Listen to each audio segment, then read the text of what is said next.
So on Friday, the S&P rating agency downgraded the United States debt. What does that mean? We had a AAA rating. Now we've gone from a AAA to a AA+. So in retrospect, do you want a AAA? Absolutely. But having a AA+ isn't all that bad. It has created more of a black eye to the United States. It has created uncertainty, and markets do not like uncertainty. So that is what's going on with the markets. You have a lot of people selling because of that. On top of that, I personally think this is all more tied to what's happening in Europe. What's happening in Europe is we have right now uncertainty about Spain and Italy. If those two countries were to default, which I don't at this point think is going to happen, that could affect everything that's happening here in the United States. Now, looking at the S&P downgrade, although significant, what I think it does is it basically threw a shot across our bow to Washington, and by doing that it says, hey guys, you have to get your act together, because it cannot be this whole gridlock fighting against each other and no one coming to any kind of resolution, because the resolution that they just came up with was not nearly significant enough to help us for the future. If you are sitting with longer-term diversified money, I really personally wouldn't panic. I wouldn't sell at these levels. Now, if you're sitting in cash, what I've been advising my clients, select dividend quality paying stocks, because number one, they haven't come down nearly as much as the market. These are the ones that if the market does continually go down, because you're never going to get in at the bottom unless you're extremely lucky, but if that were to happen, you are buying companies that pay dividends, so you're going to be earning income. Let's just say I would be looking at probably dividends paying anywhere between 3, 4, 5, and 6%. And what that does is, as the market goes down, and if you continually go down, you're going to be making money as you wait. And then when the market does turn around, I believe that these are the ones that are going to come up the quickest, and these are the ones that, for the most part, you plus dividends, plus the capital appreciation, you should do quite well in these markets. Okay, let's talk about gold. Gold being where it is today at all-time highs. Why? A lot of it has to do with it's the safe haven, or the reason it is it's the safe haven, and everything that's happening with Europe and our downgrade, it's all the money is flowing into gold.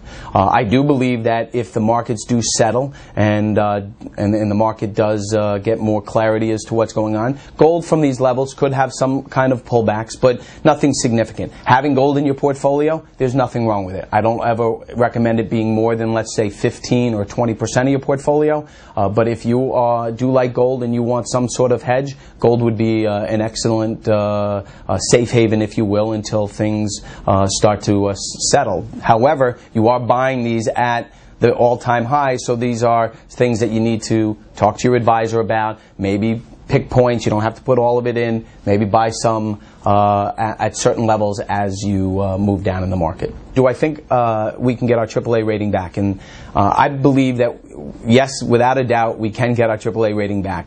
In order for this all to happen, government's going to have to come together, make very tough decisions, and they're going to have to cut spending. They're not going to actually be able to borrow as much, and they're going to have to actually cut the spending to get our balanced budget.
So going through the last week or so, the debt ceiling agreement that was put into place was more or less watered down because both sides of the aisles could not come to an agreement. From there, that turned into the S&P downgrading our debt. Why? Because they wanted to see more of a $4 trillion spending cut than we saw of a 2.1 to 2.4 trillion.